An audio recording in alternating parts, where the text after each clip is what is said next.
नमस्कार, मैं हूं हिमांशु शर्मा और आप देख रहे हैं यंग बाइट्स। कोविड-19 के चलते रियासी ज़िले में रात को 7 बजे से सुबह 7 बजे तक कर्फ्यू लगा रहेगा।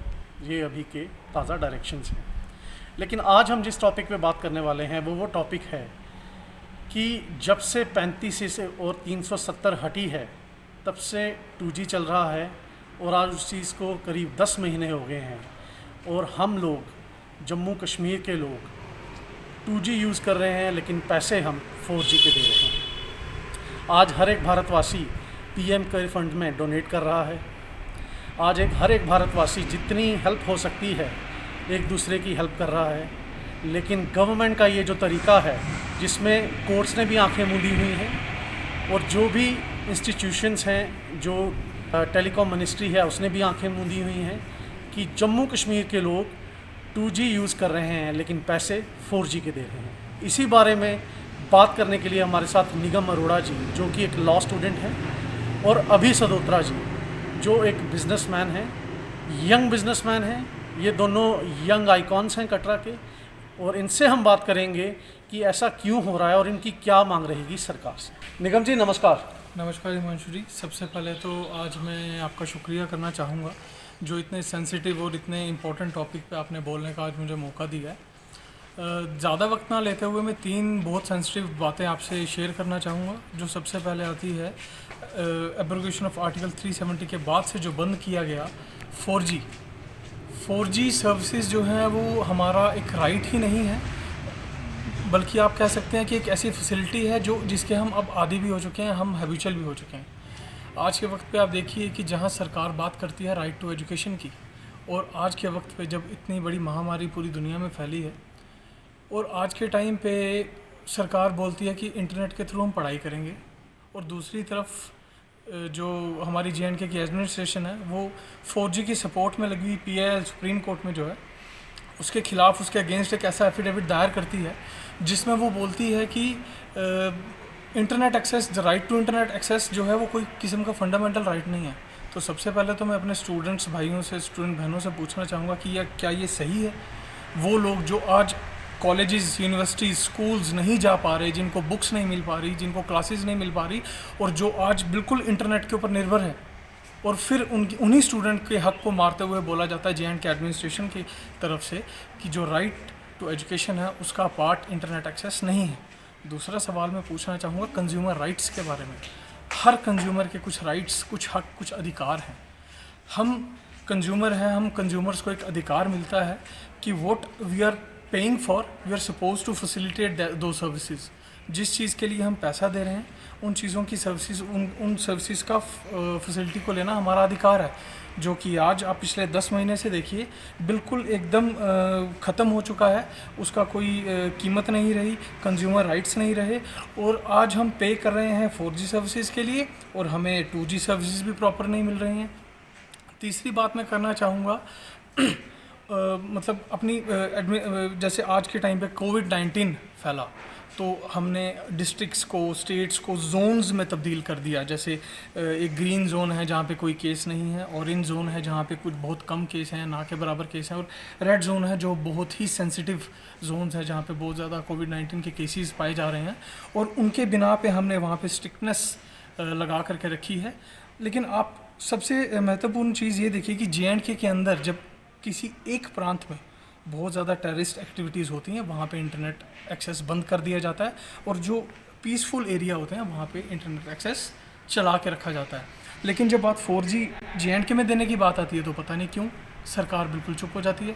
जब JNK के अंदर उन एरियाज़ में, उन प्रोविंसेस में जहाँ पे बिल्कुल शांतिपूर्वक माहौल है, जहाँ पे कोई भी ऐसी आतंकवादी गतिविधि नहीं होती, वहाँ पे भी हमें 4G से वंचित रखा जाता है। क्यों? इसकी वजह क्या है? और जब एक स्टूडेंट हमारे मिनिस्टर से, हमारे MPs से एक सवाल पूछता है, मैं नाम नहीं लेना चाहूँगा, लेकिन हमने भी वोट दिया, सब लोगों ने वोट दिया और उन्हें अपना MP बनाया, और एक MP को जब एक सवाल पूछता है एक ट्वीट के ज़रिए कि सर क्या वजह थी, क्या गलती हुई, हमने आपको वोट दिया ताकि हमारा 4G चला जाए, आर्टिकल 370 टूटा, हम सपोर्ट में खड़े रहे, लेकिन 4G से वंचित रहना तो हमसे तो ये एजेंडे में लिखा नहीं गया था। और उसके जवाब में MP बोलते हैं कि अगली बारी सोच समझ के वोट दो। वो सो कॉल्ड भक्त बन के वोट मत दो। देखो कि जिसको आप वोट दे रहे हो वो आपके फ़ायदे की बात कर रहा है। क्या ये एक एमपी को बोलना चाहिए? बस इतनी सी बात बोलना चाहूँगा कि 4G सर्विसेज को भी जोन के अकॉर्डिंगली पूरे स्टेट में दिया जाए। जिस जोन में, जिस डिस्ट्रिक्ट में बहुत ज़्यादा टेररिस्ट एक्टिविटीज़ रहती हैं वहाँ पे आप 4G बंद कर दीजिए।